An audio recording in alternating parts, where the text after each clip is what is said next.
ചെറുവട്ടൂർ തണൽ palliative care unit ഉദ്ഘാടനം ജനുവരി 31 വെള്ളിയാഴ്ച ചെറുവട്ടൂരിൽ നടക്കുമെന്ന് ഭാരവാഹികൾ വാർത്താസമ്മേളനത്തിൽ അറിയിച്ചു. വൈകിട്ട് 7 മണിക്ക് നടക്കുന്ന ഉദ്ഘാടന സമ്മേളനത്തിൽ അഡ്വക്കേറ്റ് ഡീൻ കുര്യാക്കോസ് MP തണൽ സമുച്ചയം നാടിന് സമർപ്പിക്കും. ആന്റണി ജോൺ MLA പാലിയേറ്റീവ് ഉപകരണങ്ങൾ ഏറ്റുവാങ്ങും. ചടങ്ങിൽ block panchayat president PIM Basheer തണൽ ചാരിറ്റി ബോക്സ് വിതരണം നിർവഹിക്കും.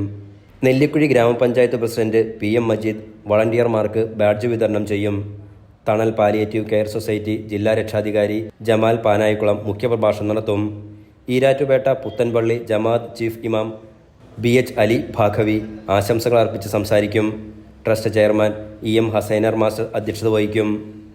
Rahma charitable trust chairman EM Hasainar master, vice chairman Sayyid Muhammad Kavatt, Thanal palliative care unit president Pareed Kottayil, Abdul Salam KM, doctor OP Ali, AM Subair എന്നിവർ വാർത്താസമ്മേളനത്തിൽ പങ്കെടുത്തു.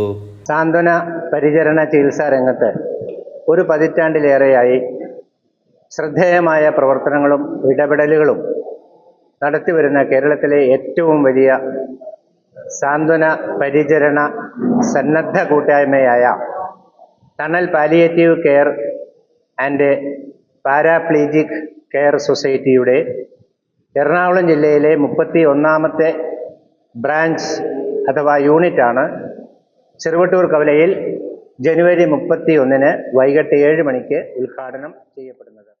Enlight news Kothamangalam.